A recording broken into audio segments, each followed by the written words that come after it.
Muchas gracias, Carlos. Quiero dar las gracias también a NetMin, a su organización, por la posibilidad que me dan de abordar este tema, de mostrar algunas de las cosas que nosotros hemos hecho en este ámbito, tal vez muy académico todavía, pero que pueden ser determinantes en el futuro de muchas de las cosas que se hacen hoy día en la industria. Para aclarar un poco estos conceptos, yo quiero que todos veamos un corto video de 3 minutos y medio antes de partir. Por favor, veamos ese video primero. Living systems have been around for a few billion years and will be around for many more. In the living world, there's no landfill. Instead, materials flow. One species' waste is another's food, energy is provided by the sun, things grow, then die, and nutrients return to the soil safely. And it works. Yet as humans, we've adopted a linear approach. We take, we make, and we dispose. A new phone comes out, so we ditch the old one. Our washing machine packs up, so we buy another. Each time we do this, we're eating into a finite supply of resources and often producing toxic waste. It simply can't work long term. So what can? If we accept that the living world's cyclical model works, can we change our way of thinking so that we too operate a circular economy? Let's start with the biological cycle. How can our waste build capital rather than reduce it? By rethinking and redesigning products and components, and the packaging they come in, we can create safe and compostable materials that help grow more stuff. As they say in the movies, no resources have been lost in the making of this material. So what about the washing machines, mobile phones, fridges?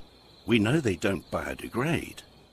Here, we're talking about another sort of rethink, a way to cycle valuable metals, polymers and alloys so they maintain their quality and continue to be useful beyond the shelf life of individual products.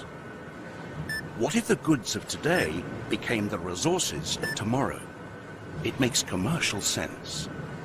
Instead of the throw away and replace culture we've become used to, we'd adopt a return and renew one, where products and components are designed to be disassembled and regenerated. One solution may be to rethink the way we view ownership. What if we never actually owned our technologies? We simply licensed them from the manufacturers. Now, let's put these two cycles together. Imagine if we could design products to come back to their makers, their technical materials being reused and their biological parts increasing agricultural value. And imagine that these products are made and transported using renewable energy. Here we have a model that builds prosperity long term.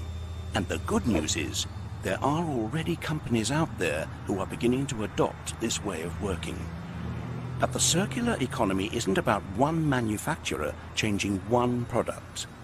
It's about all the interconnecting companies that form our infrastructure and economy coming together. It's about energy. It's about rethinking the operating system itself. We have a fantastic opportunity to open new perspectives and new horizons. Instead of remaining trapped in the frustrations of the present, with creativity and innovation, we really can rethink and redesign our future.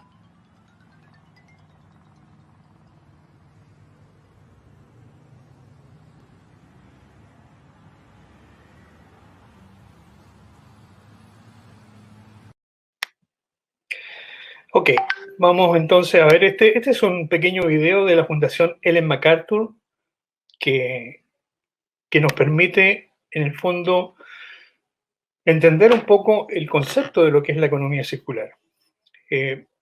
Yo voy a mostrar ahora entonces mi diapositiva para...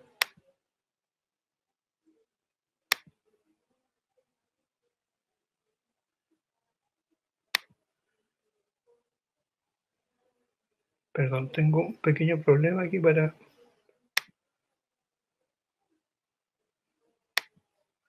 compartir.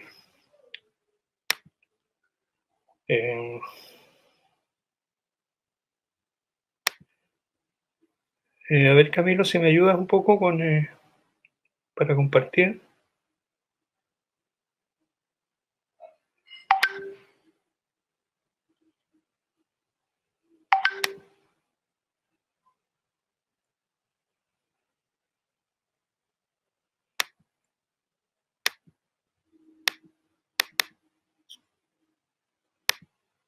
Ok, me están viendo ya, ¿no es cierto? La diapositiva. Entonces, el título que yo he puesto a esta pequeña charla es de economía circular y la producción de metales. Lo que voy a mostrar en realidad, en primer lugar, un poco el concepto de la economía circular, de dónde viene. Después voy a abordar el tema del desafío de lo que es la producción de metales. Y finalmente voy a poner algunos ejemplos de lo que nosotros hemos hecho en este aspecto. En el fondo, lo que hemos hecho tiene más que ver con reciclaje, pero también lo que quiero mostrarles es que la economía circular es mucho más allá que el reciclaje. La economía circular tiene otros conceptos que son mucho más, yo diría, más importantes que el reciclaje, porque esperamos que el reciclaje sea un problema que lo abordemos a tiempo y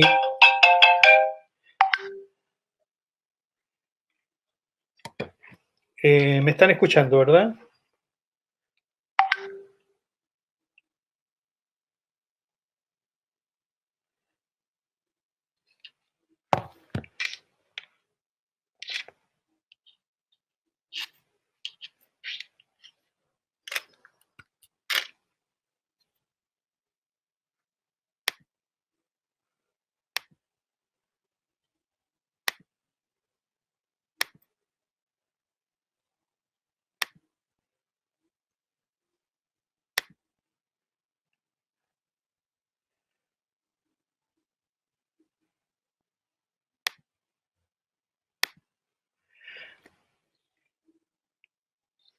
Ok, entonces voy a retomar de nuevo la idea.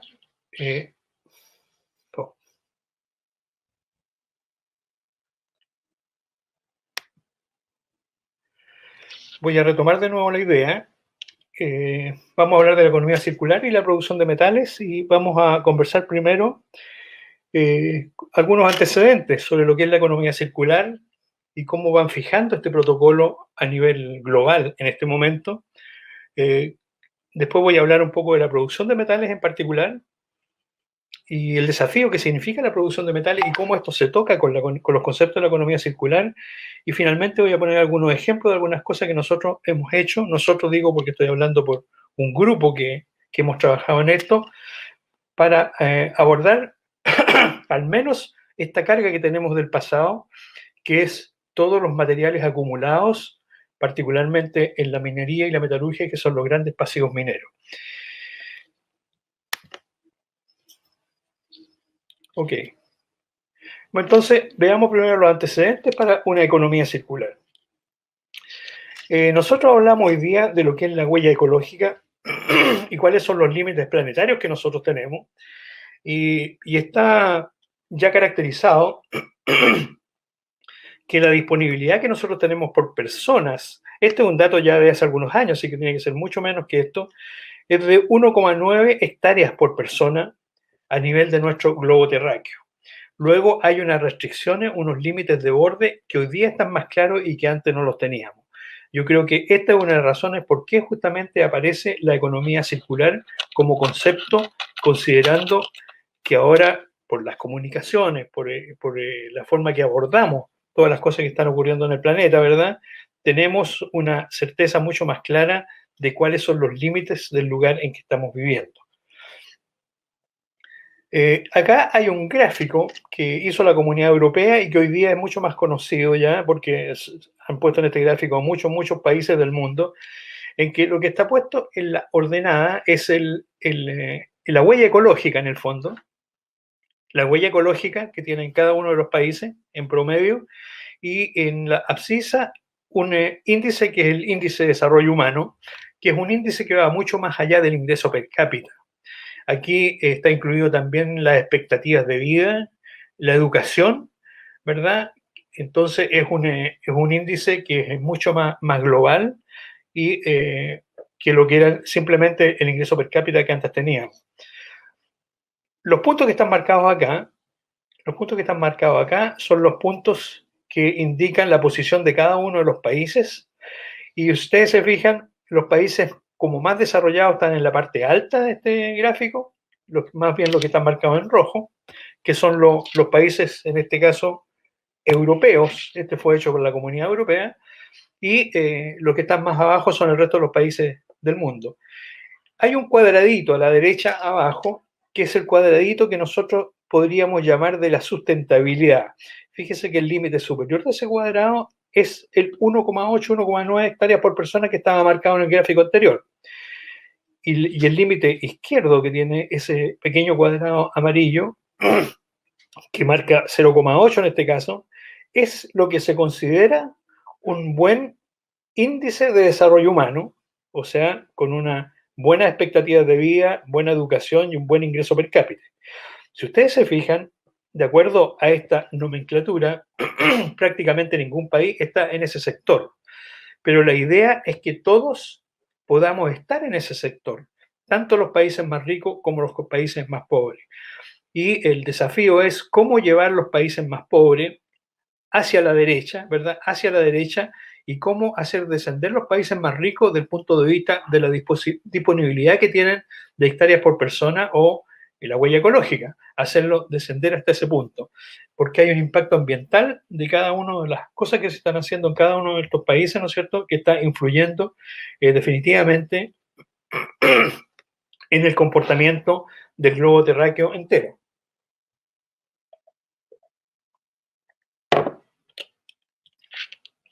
¿Cuáles son los principios de la economía circular? En primer lugar, unos principios que nosotros ya los conocemos muy claramente y que son de sentido común, como la reutilización, la reducción de residuos, ¿verdad? Después, el diseño asociado a los efectos finales que van a tener estos productos que vamos a generar. No olvidemos que la economía circular nace en contraposición a lo que hoy día llamamos la economía lineal, que es la economía que vino asociado al desarrollo industrial, a la gran explosión que hubo justamente por el impacto del desarrollo industrial a nivel mundial. Luego, hay muchas cosas que nosotros debiéramos corregirla, cambiando un diseño hoy día y adaptándola a la situación nueva con las restricciones que yo les estaba mostrando antes respecto a lo que disponemos en este globo terráqueo para vivir todos. Hay algunos conceptos interesantes, por ejemplo, que nacen con la economía circular ahora, cuál es que los consumidores se transformen más bien en usuarios de una funcionalidad. Es decir, les pongo un ejemplo, y que ya se están dando. Ya no es necesario comprarse una bicicleta probablemente, pero sí podemos usar la bicicleta porque tenemos a disponibilidad en algún lugar de la ciudad una bicicleta para poder utilizarla. Lo mismo pasa con los vehículos. Hay un desarrollo, si ustedes se fijan, de todo lo que es vehículos autónomos hoy día, que tiene también mucho sentido y que calza con esto de usar una funcionalidad y no consumir. En el caso de los vehículos es muy claro porque ya se ha determinado que prácticamente el 92% de los vehículos que nosotros compramos o tenemos, que somos propietarios, están estacionados el 92% del tiempo. Luego, ¿qué sentido tiene para la sociedad en su conjunto haber fabricado algo tan sofisticado como un vehículo, ¿verdad? Para que esté el 92% no utilizado, esté estacionado. Entonces de ahí empiezan a nacer estos conceptos de la economía circular. Ahora, lo que es importante es que las funciones económicas que están asociadas a las fuentes de recursos, ¿no es cierto? En este caso, en la economía circular, a la captación de desechos y a la eficiencia en el uso de los recursos. Y finalmente, quizás una de las cosas más importantes es que la economía circular toma consideración de los límites biofísicos del hábitat. Es decir, tiene un claro sentido de cuáles son nuestros límites en el globo terráqueo en que estamos viviendo, hasta dónde podemos llegar, porque hoy día sabemos perfectamente cómo afecta al resto del mundo cualquier cosa que nosotros hagamos en el lugar donde estamos viviendo. ¿Ok? Bueno, este gráfico probablemente ustedes lo han visto muchas veces, que de esta manera, si nosotros seguimos con el desarrollo tal como lo tenemos, con el desarrollo industrial y el consumo tal como lo tenemos, creciendo, ¿no es cierto? Como te muestra en ese gráfico color rojo oscuro primero y después el rojo claro, siguiendo con ese desarrollo, necesitaríamos por lo menos 2,5 planetas o 3 planetas para el año 2050. Entonces necesitamos de alguna manera quebrar este sentido económico, cambiar la forma de hacer las cosas para poder recuperar y tener claro, que tenga claro sentido el que estamos viviendo con ciertos límites en nuestro globo terráqueo. ¿Cuál es el desafío de la producción de metales y la obtención de metales puros? Y aquí yo voy a entrar en algunas de las cosas que más conozco probablemente, y los ejemplos que le voy a poner más tarde son los ejemplos en lo que yo me ha tocado sobre todo participar. Bueno, nosotros sabemos que la industria minera y metalúrgica la podemos dividir en dos partes. Uno es la parte de extracción y procesamiento, la primera que va desde el mineral hasta el metal, y la segunda que es la fabricación y manufactura que va desde el metal hasta un producto final, como están señalados ahí en las figuras que se muestran. Nosotros, como país productor primario, estamos insertos en la primera parte, somos productores primarios, somos de la parte de extracción y procesamiento, o sea, desde el mineral hasta el metal. Prácticamente no hacemos de fabricación y manufactura, que es la segunda gran etapa de esto, y eso lo hacen los países más desarrollados que compran nuestros productos primarios y los utilizan justamente para la fabricación y manufactura. Y lo otro que es importante asociado a esto mismo es que los impactos más grandes que se dan en estas etapas son la que nos atañen a nosotros, lo que es extracción y procesamiento, donde estamos los productores primarios. Aquí son los impactos ambientales más grandes sobre la tierra, el agua y el aire, mientras que los países que están dedicados o los sectores que están dedicados a la fabricación y manufactura tienen en general mucho más bajos impactos ambientales que los nuestros. Luego, nosotros hoy día, en este mundo globalizado, tenemos que hacernos cargo del impacto ambiental que estamos generando con nuestra producción primaria. Ok. Fíjense que en la producción de cobre refinados al menos había una evolución en que, aquí está citado hasta el año 90 nomás, pero cómo ha ido creciendo, cómo ha ido aumentando los requerimientos del metal como producto final. Y aquí ya al año 1990 ya teníamos un cobre una necesidad de un cobre de 99.99% y con muy bajas tasas de impureza. Hoy día las necesidades del cobre son del llamado cobre OFHC, Oxygen Free High Conductivity, que tiene 99,9999% de cobre, porque los requerimientos actuales del metal son mucho más altos que los que hubo en épocas pasadas, y esto seguramente va a seguir creciendo, ¿verdad? Y ese es un desafío enorme, cómo llegar a obtener estos materiales tan puros como lo que exige el mercado. Y eso evidentemente significa también producir algún efecto lateral en todo lo que estamos haciendo. En la producción de metales, si ustedes se fijan, si hacemos un recorrido global desde las etapas mineras hasta la obtención del metal, pasando por las etapas de reducción de tamaño, las etapas de concentración, ya sea gravitacional, magnética, por flotación, lo que es espesamiento, filtrado y secado, y posteriormente los procesos piro o hidrometalúrgico y electrometalúrgico al final también, tenemos una serie de efectos colaterales muy importantes. No olvidemos que nosotros estamos trabajando, en nuestro caso, citando el caso del cobre, estamos trabajando con materiales que tienen hoy día menos del 1% del metal. Hoy día ya se está trabajando en algunos lugares hasta con 0,5, 0,6% del metal. Luego, los efectos ambientales que tienen son extremadamente grandes. Por ejemplo, en las faenas mineras, nosotros tenemos la generación de estérilis, hilastre y mineral de baja ley, que son volúmenes muy importantes. En la parte de procesamiento de minerales tenemos la generación de grandes tanques de relaves, que nosotros los tenemos muy visibles en nuestra minería en el norte. Y después, en la última etapa, que es la etapa de extracción del metal, ya tenemos la generación, en el caso de las fundiciones, por ejemplo, de gases y polvo de fusión, grandes volúmenes de escorias de fundición, los ripios de lixiviación, agua de desecho y fluentes en general. Las primeras etapas que ocurren en estos procesos son en general etapas más bien físicas. Todo lo que es de reducción de tamaño, trituración, molienda o todos los procesos de concentración, con muy poco todavía de alcances químicos. Pero en las últimas etapas, en la etapa de procesos piro, hidro y electrometalúrgicos, tenemos ya cambios químicos en los compuestos, de tal modo para obtener el metal final, nosotros hemos hecho una alteración muy importante en el medio ambiente para poder producir este metal final, que es el que nosotros necesitamos. ¿Cómo nos hacemos cargo de estos grandes volúmenes que se generaron acá? Porque si estamos pensando que estamos trabajando, grosso modo, con un 1% del metal, 1% del que queremos recuperar en el caso del cobre, hay un 99% que tenemos que disponerlo, tenemos que hacer algo con eso. En la academia nosotros usamos, una de las ciencias de ingeniería importantes que nosotros manejamos es justamente la termodinámica, que nos sirve para demostrarle a los alumnos que la producción de un metal es algo, llamémoslo, es un esfuerzo notable que se hace para llegar a obtener un cuerpo puro. Porque los cuerpos puros, desde el punto de vista termodinámico, no existen.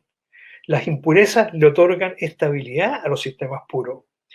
Y siempre yo les digo, por lo menos a mis alumnos, que hagan la prueba, tomen un pedazo de cobre llamado puro, que lo tiren en el jardín y lo dejen ahí, y se van a dar cuenta que con el tiempo empieza a aparecer una capa de óxidos de cobre, una capa verdosa, ¿verdad? Porque ese cobre llamado puro empieza a absorber oxígeno del aire para estabilizarse nuevamente y volver a su estado mineral. Pero nosotros hacemos el esfuerzo de obtener los metales puros porque, como les mostré en la tabla anterior, son cada vez más altos los requerimientos para utilizar estos cuerpos puros, el cobre en particular, ¿no es cierto?, para el desarrollo tecnológico que estamos haciendo. Bueno, la idea justamente es que la economía circular obliga a hacerse cargo de todos esos efectos secundarios que nosotros no nos teníamos en cuenta antes, porque ahora sí conocemos cuáles son los límites de nuestro planeta y hasta dónde podemos llegar con esto. Tenemos grandes pasivos mineros, como los ripios, ¿no es cierto? Los ripios de lixiviación, el lastre, los relaves, las escorias, y son grandes volúmenes que nosotros los vemos diariamente cuando pasamos por las grandes faenas mineras y que son el efecto secundario, llamémoslo así, pero de un volumen gigantesco de todos estos procesos que estamos haciendo. Fíjense que este desafío de obtener metales puros, si consideramos que estamos trabajando con un mineral del 1% para hacerlo redondo, esto nomás, y que el 99% va a disposición, los volúmenes de estériles de mina van de 300 a 400 toneladas por tonelada de cobre producido. Los ripios de lixiviación de 100 a 200 toneladas por tonelada de cobre producido. Las colas de flotación o los relaves de orden de 60 a 100 toneladas por tonelada de cobre producido. Las escorias de 2 a 5 toneladas por tonelada de cobre producido y los gases de fundición en realidad que son menores a 1 tonelada por tonelada de cobre producido. Si ustedes se fijan, esta tabla está mostrando en la parte inferior lo que está más cerca de las operaciones mineras y en la parte superior lo que está más cerca del cobre final. Esto significa que probablemente de todos los pasivos mineros que nosotros tenemos ahí, lo que son más ricos en materiales que pueden ser recuperables para darle un valor a estos pasivos mineros son los que están en la parte superior y de hecho lo que yo les voy a mostrar como investigación y trabajo que hemos hecho tiene que ver con las escorias de fundición. En eso debo confesar de que así fue determinante mi primera época de profesional cuando yo recién egresé de la universidad y estuve trabajando en la fundición de concentrados de Chuquicamata, que marcó en el fondo el resto de mi vida profesional, porque seguí trabajando en procesos pirometalúrgicos y termodinámica de altas temperaturas. Pero lo interesante de acá, que de todo esto nosotros debiéramos mirarlo más como un recurso que como un desecho. Cito como un caso particular acá el caso de los gases. Yo creo que los gases de fundición fueron el primer gran pasivo minero que nosotros abordamos, pero más que nada por sus efectos ambientales, por lo nocivo que eran los efectos ambientales de estos gases de fundición. De tal modo que se tuvo que tomar algunas decisiones drásticas de qué hacer con estos gases de fundición para no producir contaminación, particularmente en las poblaciones aledañas a las fundiciones. Y apareció entonces el concepto de la fabricación de ácido sulfúrico, que fue un concepto para ese momento muy nuevo, muy novedoso. Y de esta manera, fabricando ácido sulfúrico, nosotros neutralizamos este efecto de los gases y generamos un producto que a la larga se fue transformando en otro material, otro producto que le dio valor comercial al producto principal, que era la producción de cobre. El ácido sulfúrico hoy día se transa en todas partes, ¿no es cierto? Es un subproducto que tiene un valor y por de pronto aquí hay un ejemplo claro de lo que puede ocurrir con un pasivo minero si nosotros lo miramos desde otro punto de vista y no simplemente como un desecho. Acá probablemente fueron por azares del destino, porque primero fue un problema ambiental que ocurrió y eso hubo que solucionarlo, y de esa manera entonces nosotros llegamos a obtener finalmente el ácido sulfúrico que ustedes conocen hoy día en el mercado normalmente. Yo tuve la oportunidad de estar en un congreso, como me dediqué al tema de las fundiciones y a la recuperación de materiales desde la escoria. Tuve la oportunidad de estar en un congreso en Bélgica en el año 2013, que era un simposio de valorización de escoria. Y ya los belgas venían trabajando hace mucho tiempo en este tema. Fíjense que lo que están mostrando ahí en ese cuadro, esos dos investigadores en Bélgica, es un cuadro que dice, esto no es una escoria, es una foto de una escoria y dice, esto no es una escoria, haciendo notar de que la escoria no es un desecho, sino que es un subproducto valorizable. Y de hecho, en los últimos proyectos que ellos han desarrollado, fíjense, hicieron un catastro de los del stock de pasivos acumulados que tienen en la Unión Europea y llegaron a que minerales, por ejemplo, de baja ley tienen alrededor de 2 millones de toneladas por año en la producción, con altos contenidos de cobalto y de níquel. Tienen lodos conteniendo cromo y níquel del orden de 1 millón de toneladas por año. También desechos de hierro del orden de 500 toneladas, de 500.000 toneladas por año, con, con componentes o elementos como indio, germanio, antimonio, etcétera, de alto valor. Y lo más cercano a nuestro, escorias fayalíticas, ¿no es cierto?, que son las escorias asociadas a las fundiciones de cobre, del orden de casi 3 millones de toneladas por año, con alto contenido de cobre. Ellos notan 1%, plomo 1% y zinc del orden de 4%. Ellos esto ya lo tomaron, en el fondo, en el proyecto que están manejando, y lo conozco bien porque estoy siempre en contacto con ellos, y están trabajando justamente en este nuevo recurso, llamémoslo así, para el desarrollo que tienen de la producción de metales dentro del país. Entonces, aquí nosotros necesitamos un cambio de paradigma desde ese punto de vista. ¿Son los residuos mineros un desecho? Y si consideramos estos desechos como un recurso y no como un desecho, ¿cuáles son las ventajas que tienen estos nuevos recursos? En primer lugar, están en superficie, lo que significa que tienen menores costos mineros. No hay que abrir un rajo, ¿no es cierto? No hay que perforar la tierra para poder buscar este material. Están relativamente caracterizados. Porque esto significa que tienen menores costos geológicos también. Normalmente, cuando uno rechaza algún material o lo dispone en alguna parte, al menos lo caracteriza globalmente para saber qué está perdiendo. Luego ya hay una cierta caracterización inicial que evidentemente hay que complementarla con caracterizaciones posteriores, pero ya hay un buen alcance de lo que quisiéramos, de lo que tenemos. Y finalmente la recuperación, el reciclaje y la reutilización tiene menores costos de transporte y disposición también porque lo tenemos en superficie, ¿no es cierto?, más cercano y más manejable. Luego, esto va a tener menor impacto ambiental y va a tener también un mayor impacto económico que va a ayudar también al proceso central o al proyecto central de producción de metales. Entonces, lo que yo le propongo en el fondo es hacer una mirada a los orígenes, ¿no es cierto? Nosotros en la economía, en la economía lineal que llamamos hoy día, nuestro objetivo era esencialmente mirar el producto. En este caso, nosotros estamos produciendo cátodos de cobre, es mirar este producto con los cátodos de cobre, obtenerlo de la mejor calidad posible, pero sin preocuparnos de todos los efectos colaterales que esto tiene.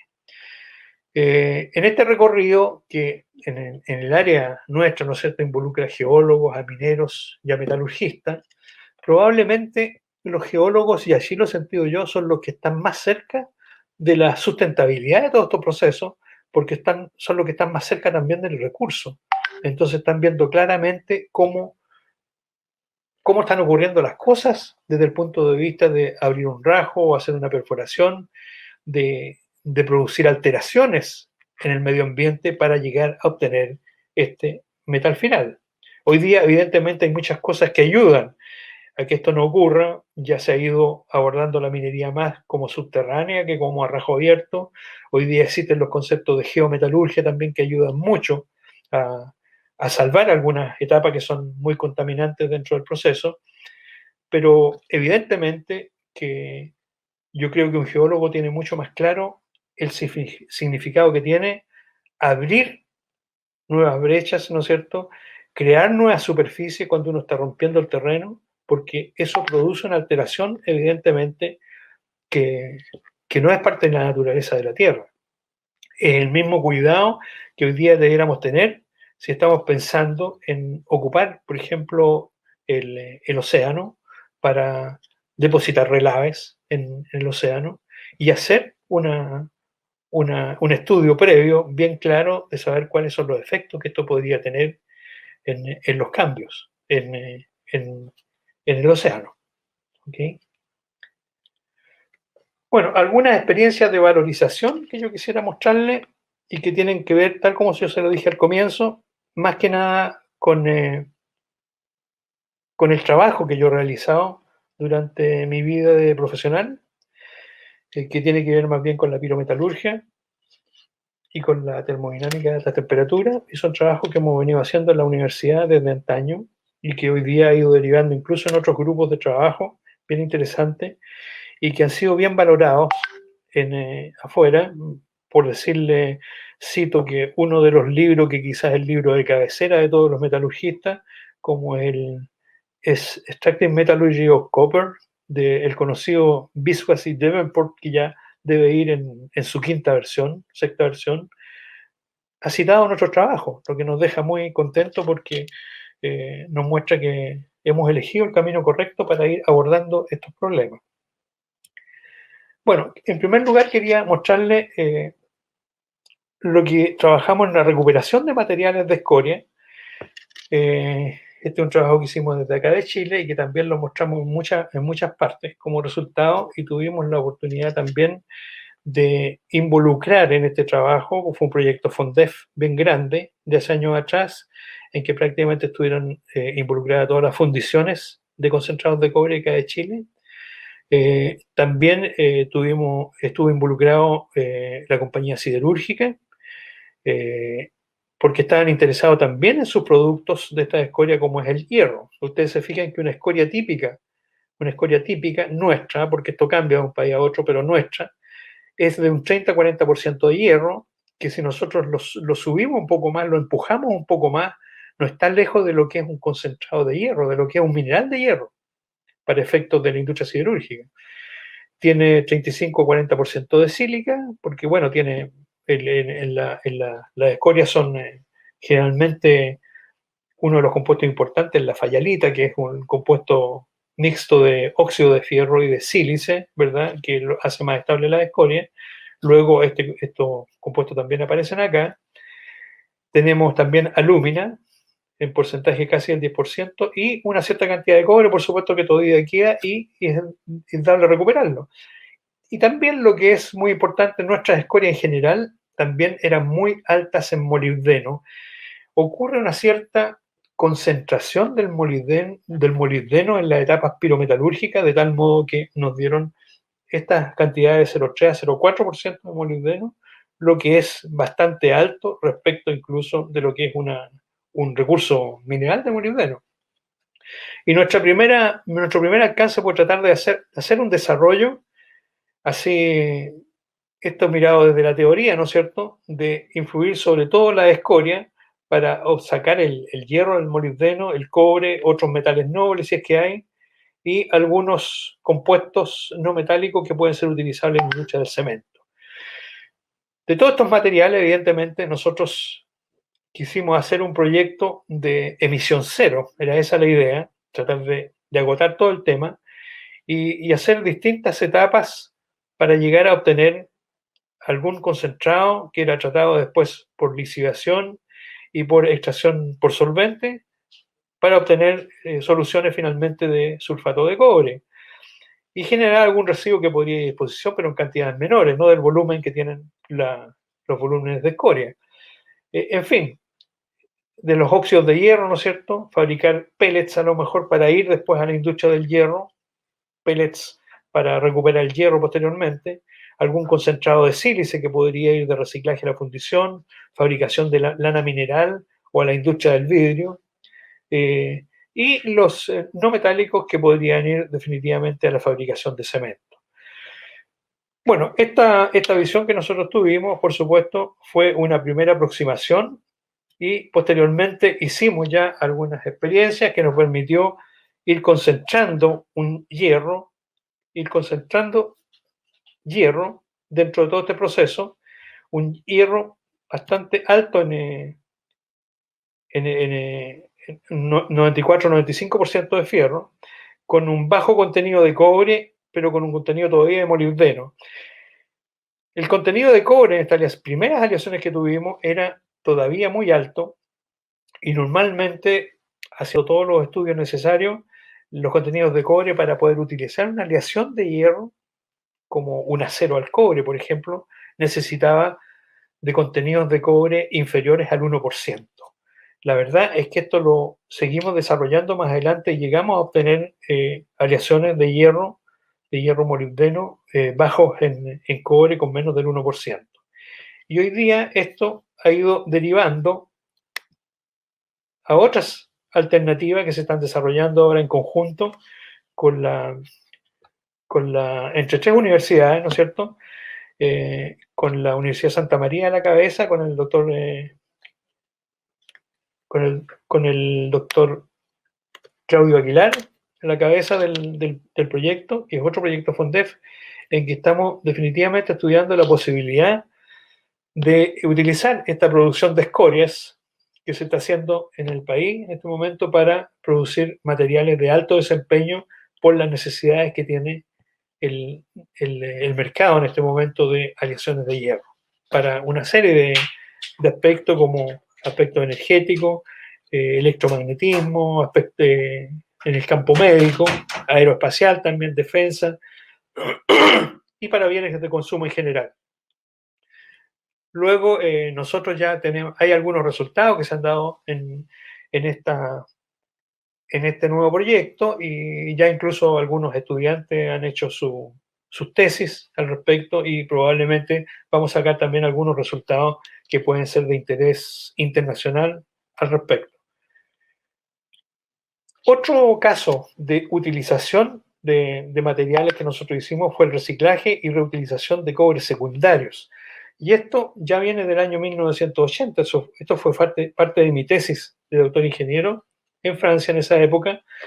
Y la idea era, cuando yo lo conversé allá, la idea era que parte de mi tesis fuera justamente el uso de materiales de cobre, de alguna manera introducir el tema del cobre en estos procesos, y tenía que ver con todos los desechos de cobre que quedan después del uso eléctrico de este material. Dicho sea de paso, el oxígeno juega un rol muy importante en las características del cobre desde el punto de vista de propiedades eléctricas, y mientras más bajos son los contenidos de oxígeno, es más alta las propiedades eléctricas que tiene el cobre. E incluso a través de los años, uno va viendo del año 36 al 46, al 56, al 64, cómo va creciendo las propiedades, la calidad de los cobres desde el punto de vista de las capacidades eléctricas que tienen. Hay una evolución entonces en la búsqueda de mayor pureza en los cobres finales para sus usos más específicos. Y aquí aparece el concepto del cobre OFHC, que yo le decía que es un cobre de 99,9999% de cobre, o sea, muy, muy puro, y que evidentemente esa pureza es gracias al desarrollo de tecnologías que han permitido ir llegando a materiales de extrema pureza para su uso más específico. Fíjense que, y esto lo conozco bien porque, como les decía, es parte de la tesis que yo hice, los cobres eléctricos de uso eléctrico tienen impurezas que han quedado a su uso, particularmente el estaño y el plomo. Y acá lo que se muestra es el efecto que tiene el plomo en la calidad de estos cobres. Lo que está puesto aquí en la ordenada es la ductilidad de estos cobres y en la abscisa es la temperatura a la cual se trabaja. El problema entonces de estos cobres de reciclaje es que nosotros tenemos que hacer un trabajo mecánico con ellos para trefilarlos, laminarlos, embutirlos después de este segundo uso. Y aquí las propiedades, las impurezas de las propiedades juegan un rol muy, muy importante. Lo que está puesto acá, fíjense, como cobre, el primero que está arriba ahí es el cobre llamado puro, que no es un cobre puro, porque el cobre 100% no existe, siempre tiene una tasa de impureza, tal como les decía al comienzo, las impurezas le otorgan estabilidad al sistema. Por de pronto el cobre 100% no existe. Lo que se ve acá entonces que el cobre llamado puro ya tiene una caída de sus propiedades mecánicas en puntos intermedios. Esto significa que si yo hago un trabajado mecánico de este material en estos puntos intermedios, evidentemente, como no tiene las propiedades mecánicas para resistirlo, el cobre que yo estoy trefilando, estoy laminando o embutiendo se va a cortar simplemente. Y fíjense el efecto que va teniendo las cantidades 100 ppm de plomo, 200, 600 ppm de plomo, que empiezan a agrandar este espacio de pérdida de propiedades y por de pronto eso va a ser totalmente nocivo para poder hacer un trabajado de este material. Y eso va a requerir de una ultra refinación de este material. Aquí en esta micrografía que está a la derecha, lo que se muestra justamente aquí hay 200 micrones, se fijan en una micrografía muy cercana, aquí se muestran los granos de cobre, cómo están rodeados de la impureza. Por de pronto, cuando esto ocurre en el material, cualquier tracción que yo haga sobre él pierde todas sus propiedades. Y por de pronto, entonces, hay que ser muy riguroso en la ultra refinación para llegar a obtener este material. Tengo que decirle algunas palabras también de lo que hoy día es la minería urbana. Hoy día ya aparecen muchas publicaciones. Aquí se cita en este título una del Waste Management and Research del año 2015, o sea, no es tan antiguo, bien reciente, en que dice los desechos serán los recursos y las ciudades van a ser las minas. Y aquí está una foto de Toronto, en realidad, como para decir, esta ciudad en algún momento va a ser una mina de cual vamos a traer recursos, en todo sentido, partiendo de los recursos electrónicos que van quedando, de todas las cosas que se utilizan en las habitaciones, en los departamentos, de los vehículos, etcétera, como también los mismos recursos del material de construcción civil, que en un momento dado pasa a reciclaje y que se puede de alguna manera reutilizar. Luego, la minería urbana también pasa a ser un concepto muy importante en lo que es la producción de metales. Hay una colega nuestra en la Universidad Andrés Bello que ha desarrollado este tema largamente, hizo su doctorado en Australia sobre minería urbana y que estudió claramente el significado que tiene el reciclaje de los desechos electrónicos para la recuperación de materiales valiosos. La doctora Romina Cayumil, y en el catastro que ella hace hay un 30% de cerámico, un 30% de polímero y un 40% de metales en una placa madre. Hay un 10 a un 20% de cobre, o sea, es mucho más de lo que tiene un recurso de cobre mineral. Hay de 280 a 1000 ppm de plata, 110 a 250 ppm de oro, 100 ppm de paladio, ¿verdad? Y se puede ir caracterizando las distintas placas madre dependiendo de los usos que tengan, con otros elementos también.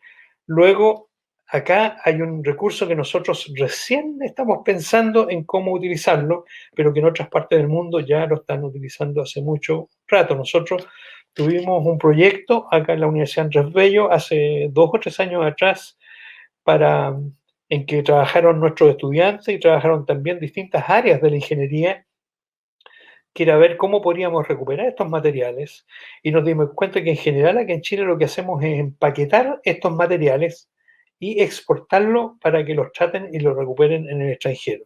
Entiendo que ahora hay algunas plantas que están tratando de recuperar algunos de estos materiales, pero todavía está muy en sus comienzos, cosas que ya en otras partes se están haciendo mucho más extensivamente. Luego aquí hay un campo también a abordar muy interesante.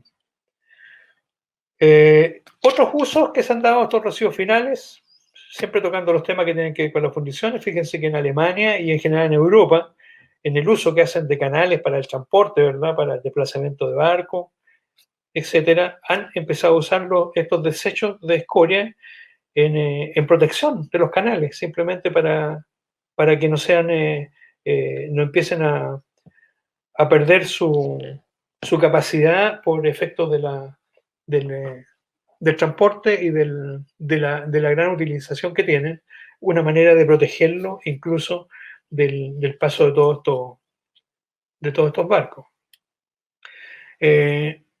Quizás anecdótico, yo estuve el año 2000 en una conferencia en Osaka, en Japón, una conferencia sobre aceros y sociedad, así en esos términos, y con colegas de la Siderúrgica Huachipato presentamos un trabajo que tenía que ver con la sustentabilidad en la industria del hierro acá en Chile.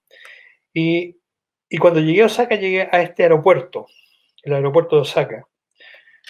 El aeropuerto de Osaka, que queda en una bahía, así frente a Osaka, ¿verdad? Es una isla artificial.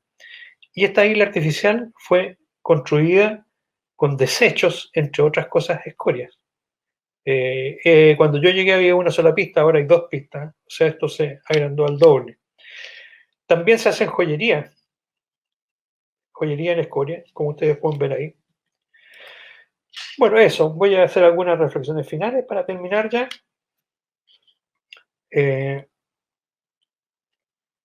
Primero, hoy tenemos claridad sobre las dimensiones de nuestro planeta y sus limitaciones. Vivimos circunstancias muy sensibles en lo social, lo ambiental y lo económico. Este último tiempo yo creo que nosotros nos hemos dado cuenta muy fuertemente de todo eso, ¿no es cierto?, con todos los problemas que estamos viviendo. Es el momento de mirar hacia el pasado y remediar los efectos negativos que dejó en nuestro desarrollo. Y ojo, que lo que quiero decir con esto es que aquí no hubo ninguna mala intención, ¿eh? La economía, lo que hoy llamamos economía lineal, todo lo que fue el desarrollo industrial, ¿no es cierto? La revolución industrial que tuvimos siguió una cierta lógica. Había una demanda por productos que nunca habían existido y empiezan a aparecer todos estos bienes y la sociedad empieza a consumirlo para su beneficio y bienestar. Luego era como lógico que la revolución industrial aportara con todo eso, con todos estos bienes que podrían ser de beneficio y solución para la vida diaria en la casa, un refrigerador, no sé, una lavadora, etcétera, todo lo que ustedes puedan pensar en esa época. Y por de pronto fue una buena solución que la revolución industrial nos entregó, nos dio. El problema es que en ese momento nosotros no teníamos ninguna claridad de cuáles eran los límites de nuestro planeta y generábamos desechos sin tener en cuenta realmente cuál es el efecto que podía tener. El medio ambiente, el medio ambiente, la atmósfera que estamos viviendo, el agua en los océanos, etcétera, nos parecía infinito y que podríamos echar cualquier cosa y este universo, llamémoslo así, del sistema que estábamos viviendo, lo absorbía completamente y no ocurría nada. Hoy día nos damos cuenta que no es así. Y aquí vuelvo al comentario que hacía al comienzo, que son las bases termodinámicas de todo esto, que están también escritas para la economía circular, es que nosotros no podemos hacer una alteración en algún sistema o parte del sistema sin producir una alteración en el universo circundante o alrededor. Y eso tenemos que hacernos cargo. La economía circular trata de corregir esta anomalía dando una estructura más científica y racional al desarrollo. Sin embargo, necesita de la participación activa de instituciones y personas. Aquí hay un cambio cultural que es necesario y que yo creo que nosotros no lo hemos todavía sentido. Todavía estamos dando vuelta con que la economía circular tiene más que ver con el reciclaje y no es solamente el reciclaje, es mucho más que eso. Es un concepto que quizá lo más claro está en dejar de ser propietarios y transformarnos en usuarios de las funciones de las cosas que estábamos antes adquiriendo. Eso nos va a permitir justamente irnos ajustando a lo que tenemos. La economía circular no es solo reciclaje, el reciclaje es la mirada al pasado, pero no al futuro. No existen desechos, sino nuevos recursos. Los pasivos y residuos generados por los procesos actuales deberían corregirse con un rediseño de los procesos. Y no olvidar que los metales llamados puros son un estado inestable de la materia, pero los obtenemos porque los necesitamos para nuestro desarrollo. Eso hay que tenerlo claro, hay que ser conciencia de eso, porque si no, no vamos a poder realmente enfrentar de buena manera esta nueva situación que hoy día nos ha llevado a pensar de que no nos alcanza el planeta para todo lo que estamos haciendo. Este gráfico también lo deja la Fundación Ellen MacArthur, ¿verdad? En que muestra al lado izquierdo justamente todo el desarrollo biológico de las cosas y cómo se van reabsorbiendo en todos los sistemas, y a la derecha todo lo que nosotros hemos hecho en lo que es la generación de nuevos bienes, ¿verdad? Fabricados por el hombre. La diferencia está que nosotros empezamos a fabricar bienes simplemente sin tener en cuenta qué pasa con esos bienes finales cuando ya quedan en desuso. No se reabsorben, si ese es el problema en la naturaleza. Luego tenemos que cambiar un diseño para que esos bienes finales puedan reabsorberse de alguna manera en la naturaleza y pasar a reutilizarse para beneficio nuestro también. Pero tenemos que hacer ese esfuerzo en repensar todo el sistema, cómo hacerlo y cambiar las cosas en su protocolo. Hay una página de la Fundación Ellen MacArthur que sería interesante que ustedes la vieran, porque muestra todo el desarrollo que ha hecho. Tienen una infinidad de publicaciones muy interesantes en inglés y en castellano, y aprovechan de ver un poco la historia de Ellen MacArthur, que es una dama en esos términos, porque tiene el título de dama del Reino Unido, que está a cargo de esta fundación, muy joven, y que ella se motivó a hacer justamente esta fundación porque hizo una travesía en yate a través del océano y se dio cuenta de toda la contaminación en plástico que hay en el océano. Ahí hay otro ejemplo claro, la del plástico. Yo creo que uno de los descubrimientos más grandes que hemos hecho nosotros, seres humanos, ha sido el plástico, pero no lo hemos sabido utilizar. Recién estamos haciendo el esfuerzo, por ejemplo, por darle más de un uso al plástico, que tenga una duración más larga, porque, porque la duración, la vida media del plástico es larguísima. Entonces no podemos simplemente tomar una bolsa de plástico y usarla para el día y después botarla. No calza, digamos, con este desarrollo. Y a la derecha lo que tienen arriba también es una página que es interesante que ustedes la vean. Anne Leonard es norteamericana y ella desarrolló un video muy interesante y tiene el libro escrito también, que está en inglés y en castellano, que se llama La historia de las cosas. Y pueden ver ahí un poco todo el desarrollo que ella hizo, analizando justamente todas estas situaciones de riesgo con la industria hoy día. Y dejar claro esto de que la economía lineal es una economía centrada en el producto, mientras que la economía circular está centrada en el producto y en el entorno. Eso es importante. Y finalmente que no es posible operar un sistema lineal indefinidamente en un planeta finito. Eso no es nada. Si no, vamos a tener que pensar en más planetas, ¿no es cierto? Y que ustedes ya lo están viendo. Hoy día estamos llegando a Marte, a hacer prospecciones para ver cuáles son las posibilidades de vida que hay en otros planetas. Comentarles, por último, que nosotros estamos desarrollando un diplomado de economía circular, un diplomado de 160 horas, en la Universidad Andrés Bello, que lleva 4 módulos, uno de conceptos económicos, que es bien importante, eso hacer el parangón entre economía lineal y economía circular, después hacer un análisis de los procesos industriales en general, después hablar de la reconversión de desarrollos lineales a circulares, porque hay una cuantificación que se puede hacer, y por último, estudiar los casos cuantificables en industria primaria y secundaria, que son estudios de casos en general y que lo hacemos con la participación de al menos 10 relatores, tanto chilenos como extranjeros, para mostrar cuáles son los casos que se pueden cuantificar en este caso. Y pueden encontrar más información ahí en posgradounap.cl, si están interesados en esta, o me escriben, digamos, a mi correo electrónico y yo les puedo dar información al respecto. Ok, eso es. Muchas gracias por la atención y si tienen alguna consulta, por favor, no duden en hacerla. Muy bien, muchas gracias Mario por tu excelente conferencia.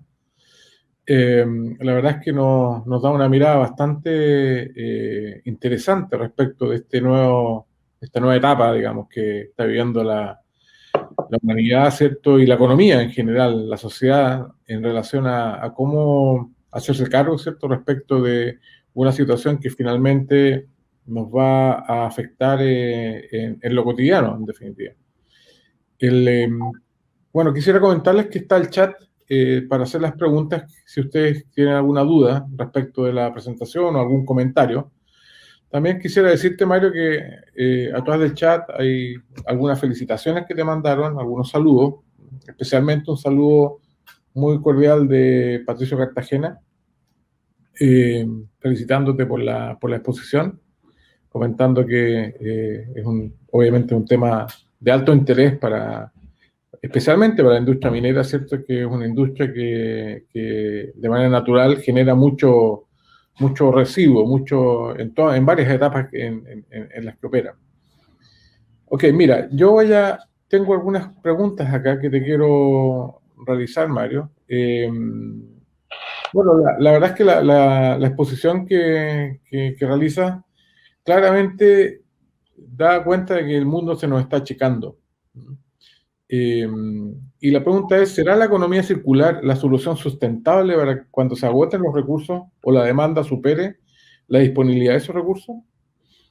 Eh, es una pregunta, digamos, más bien de visión, de futuro. Yo creo que en el fondo hay una conciencia, ¿cierto?, que se ha ido generando respecto de un problema latente que la humanidad va a tener y está teniendo, obviamente, pero que se va a ir incrementando en el futuro. Entonces, ¿hasta qué punto, cierto, este modelo podría, cierto, ser una salvación, por decirlo de alguna manera, cierto, para que nuestro planeta tenga, cierto, una vida sustentable e indefinida, cierto, en el fondo?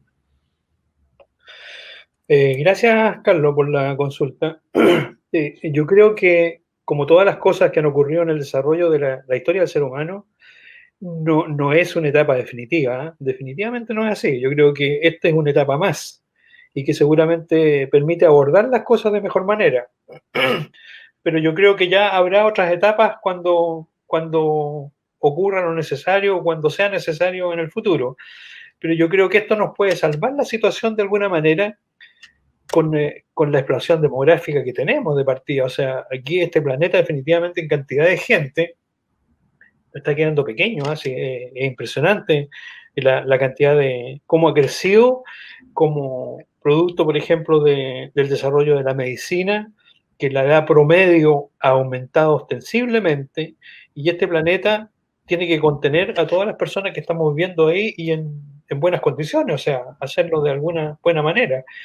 Del punto de vista de nuestro, digamos, de lo que es la minería y la metalurgia, de todo lo que son las faenas mineras, yo cito de nuevo el caso de los vehículos, ¿eh? O sea, el caso de los vehículos, de llegar a pensar en usar la funcionalidad y no el producto. ¿Sí? Esto de no tener un vehículo un 92% del tiempo estacionado, ¿eh? Sino que pensar de que hay un vehículo autónomo que viene a buscarme, me lleva y después ese vehículo se mueve para otra parte y lleva a otra persona y la traslada y el problema está solucionado. ¿Ok? Eso ya va a significar probablemente usar menos metales que anteriormente. Del punto de vista global, ya empieza a ser una solución para, para podernos ir ajustando, digamos, con todos los recursos que tenemos. Porque aquí, con la minería urbana, por ejemplo, nosotros estamos agregando recursos, evidentemente, pero eso también va a ser limitado. Vamos a empezar a reciclar todos los materiales de electrónicos, etcétera, que Chile es uno de los principales productores de desecho electrónico en Latinoamérica, dicho sea de paso. ¿No? Hicimos un estudio sobre eso también. Pero eso también va a ser limitado. O sea, aquí vamos a tener que pensar en cómo ir ajustando paso a paso cada una de estas cosas. El problema es cómo hacer también que todo este desarrollo tecnológico que vamos a hacer vaya aparejado también a un desarrollo social. Ese es un punto también muy importante, porque corremos el riesgo que quede una gran masa de gente al margen de todos estos desarrollos. Eso es algo que tenemos que hacer mucha atención. Sí, mira, importante reflexión la que hace Mario, porque en definitiva esto es una situación que afecta a la vida, y cómo finalmente todo, ¿cierto? La humanidad se hace cargo de esto y en fondo podemos, ¿cierto? De alguna manera eh, promover, ¿cierto? Este proceso que en definitiva, como tú dices, ¿cierto? Es el camino, un camino que nos va a ayudar, ¿cierto? A enfrentar lo que viene en el futuro. Tengo otras preguntas, Mario. ¿En qué etapa nos encontramos en Chile respecto de los países más avanzados en esta materia? ¿Podemos estar optimistas sobre los avances y progresivos efectos en el ecosistema? Yo creo que podemos estar optimistas en el sentido que se está haciendo el esfuerzo, ¿eh? Para mí, lo más fundamental aquí es el cambio cultural, en que todos lo adoptemos y entendamos en qué consiste esto. Yo creo que en los países en que está funcionando más esto es porque lo adoptaron y lo entienden, lo asimilaron como parte de su cultura, por decirlo. Aquí todavía no llegamos a ser en forma oficial, así totalmente extendido, todo lo que es separación de basuras para el reciclaje, que es un tema que no tocamos acá, pero también hay colegas míos que están trabajando en el problema justamente de separación de basura. En otras partes existe ya la cultura de saber perfectamente dentro de qué cajón meter cada una de las basuras, que eso también es parte de una cultura. Nosotros aquí no sabemos distinguir a veces un papel de un cartón, o este material A del material B para poder separarlo y de esta manera acelerar todo un proceso de reciclaje y recuperación. Nos falta mucho todavía en eso, pero las intenciones están, todos están haciendo el esfuerzo. En minería, por ejemplo, yo veo lo que estábamos comentando hace poco, lo de el proyecto de Alta Ley, ¿no es cierto?, que está haciendo los esfuerzos también para introducir todos los temas de economía circular en nuestra área. Pero hay mucho más que hacer, es pasar todo esto, bajarlo a la gente, a las instituciones, para que lo asimilen. Bien. Tengo una pregunta de Fabián Vázquez. Él pregunta, ¿cómo las políticas públicas podrían aportar para transitar a una economía circular? De todas maneras, es muy importante, es lo institucional, o sea, si nosotros vemos que desde el gobierno, por ejemplo, a nivel de instituciones, se están haciendo todos los esfuerzos y se está enmarcando todo esto dentro de algún protocolo que nos le dé sentido a todo este concepto de economía circular, bienvenido. O sea, de todas maneras, y eso irlo bajando justamente a las personas a todo nivel, desde... Yo creo que el esfuerzo se está haciendo, porque yo lo veo, por ejemplo, en mis nietos, que son muy chiquititos, y eso ya lo están asimilando desde el colegio, cuál es el sentido de la sustentabilidad. Ese esfuerzo se está haciendo, pero evidentemente que lo de las políticas públicas es un marco de la gobernanza del país. Es necesario hacerlo. Bueno, esa pregunta se conecta con otra, que dice, una barrera importante en la valorización de residuos es la viabilidad económica y oportunidades comerciales.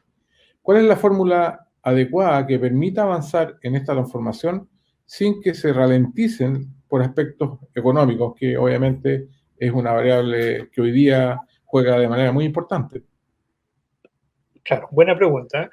Evidentemente que ese es un punto muy, muy importante.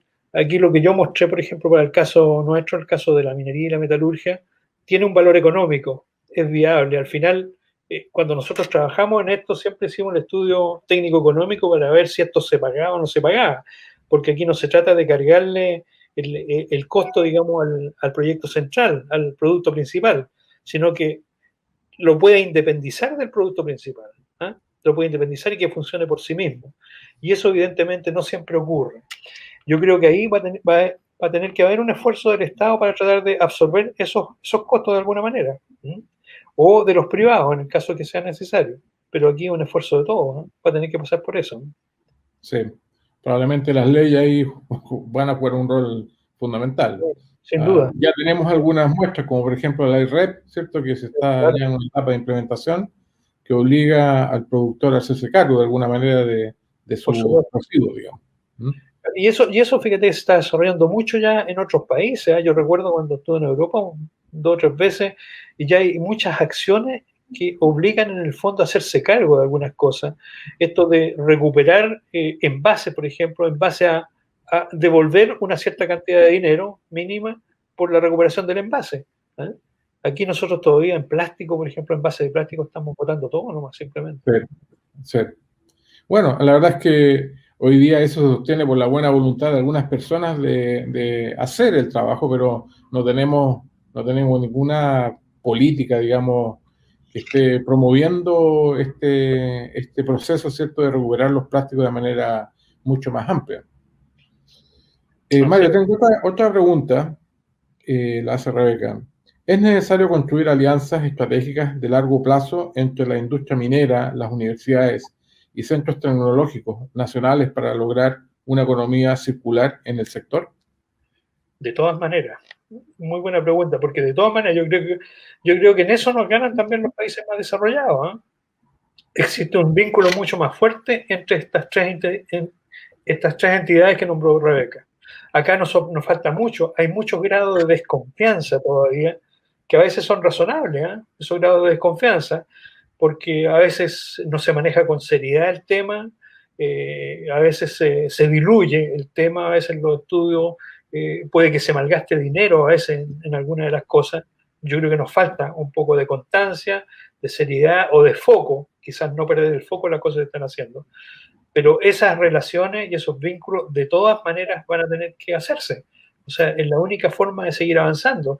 Yo te digo, nosotros, vuelvo a tomar el ejemplo que yo hice, yo este desarrollo que yo hice fue a través de un proyecto FONDEF, primero, en la primera instancia, y ahora el desarrollo que está haciendo desde la Universidad Técnica Federico Santa María también es un proyecto FONDEF.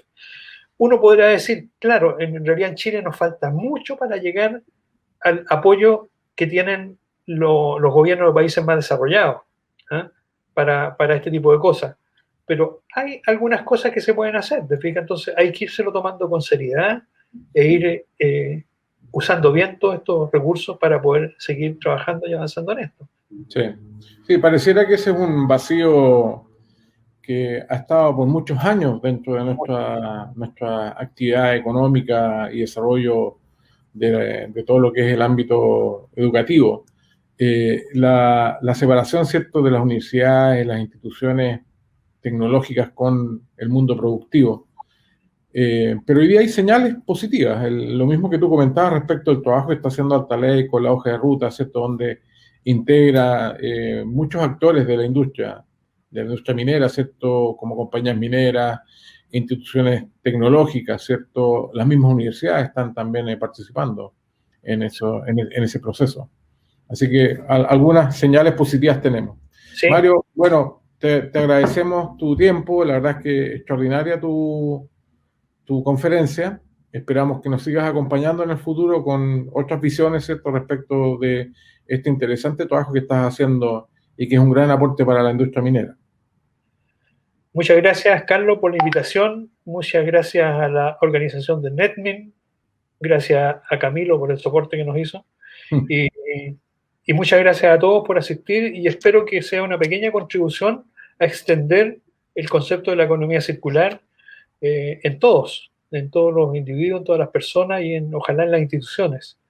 Y bueno, ustedes vieron mi correo electrónico ahí, pueden contactarme por cualquier cosa o si los que estén más interesados en la parte de investigación puedo enviarle incluso las publicaciones que hemos hecho al respecto. Perfecto. Muchas gracias, Mario.